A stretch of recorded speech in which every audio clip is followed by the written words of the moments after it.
पूर्व जो मंत्री रह चुके हैं आपके प्रमोद जैन भाई, उनको प्रत्याशी बनाया, इतनी जल्दी के पीछे रणनीति क्या है? क्योंकि तो देखिए लोग कह रहे हैं कि हमने जल्दी कर दी। कांग्रेस ने कांग्रेस के हिसाब से टिकटें डिक्लेयर की हैं और इससे पहले और जहां भी उपचुनाव है ना, वहां सब जगह की टिकटें कांग्रेस ने घोषित कर दी हैं, चाहे वो किसी भी स्टेट के अंदर है। और चूंकि पार्टी बड़ी मजबूती के साथ संगठन का काम चल रहा है और एडवांस में सारी तैयारियां हैं, मैं समझता हूं ये जो चुनाव होगा ये इस सरकार की सारी जो है अब तक का काम है ना, उसकी परीक्षा यहाँ पे हो जाएगी और उसका रिजल्ट यहाँ पे आ जाएगा। आज जो पूरे प्रदेश के अंदर जिस प्रकार से आतंक और तानाशाही और करप्शन का काम जो चल रहा है, कानून व्यवस्था चौपट जो हुई पड़ी है, किसानों पे कोई ध्यान नहीं दिया जा रहा है, युवाओं को भटकाया जा रहा है, ये सारे मुद्दे रहेंगे। हमारी योजनाओं को बंद करने के अलावा इन लोगों ने काम क्या किया है, ये सारे सवाल जो है जनता इनसे पूछेगी और उसका जवाब इन लोगों को देना पड़ेगा। अंतः चुनाव मैं समझता हूं राजस्थान सरकार की बहुत बड़ी परीक्षा है और जिसमें फेल होगी। क्योंकि टिकट घोषणा करने में आप लोगों ने बाजी मारी है, अभी तक बीजेपी की तरफ से कोई क्लियर नहीं हो पाया और दूसरे दलों की तरफ से भी क्लियर नहीं हो पाया, तो ऐसी स्थिति में जब आप इसमें आप रहे तो चुनाव में भी आप रहेंगे, आपको विश्वास है? हाँ, निश्चित तौर पर चुनाव में हम बाजी मारेंगे और पूरा जो जनता का जो समर्थन है वो हमारे साथ है।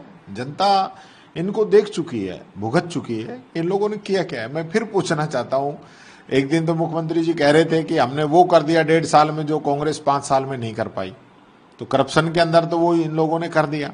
लेकिन अगर स्कीमों की बात करें, राजस्थान की जनता की सेवा की बात करें, तो कोई दिन ऐसा नहीं जाता जहां राजस्थान में किसी न किसी की मौत नहीं होती, चाहे वो एक्सीडेंट से हो, चाहे गैंगस्टरों के द्वारा गोली मार दी जाए, चाहे दबंगों द्वारा मर्डर कर दिए जाएं। इस प्रकार के हालात पूरे राजस्थान के अंदर बन चुके हैं। जब एक्सीडेंट या कोई हादसा होता है तो फिर मीटिंग का खेल चलता है। अब भी मुख्यमंत्री जी ने तो बहुत पहले एंटी गैंगस्टर्स फोर्स बना दी थी, तो कहाँ गई वो फोर्स? और जो कुचामन डिडवाना के अंदर मर्डर हुआ है उसकी सुरक्षा वापस क्यों ली?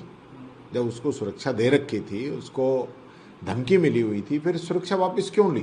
कौन है इसके जिम्मेदार? उन पे क्या कार्रवाई करेंगे? ये सिर्फ कुछ कर्मचारियों को सस्पेंड कर देना, लाइन हाजिर कर देना, उससे उस व्यक्ति की जान वापस आ जाएगी क्या?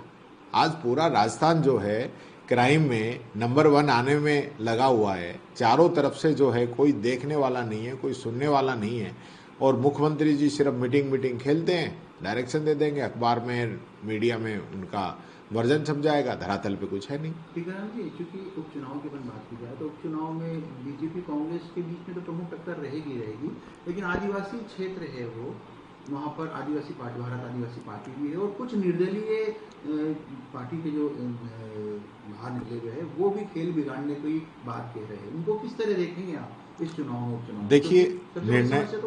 देखिए निर्णय जनता को करना है और हमें पूरी उम्मीद है कि कांग्रेस सरकार की योजनाएं, कांग्रेस का कार्यकाल, हमारे कैंडिडेट, इन सब को देखते हुए जनता हमको वोट देगी और हमें चुनाव जिताएगी।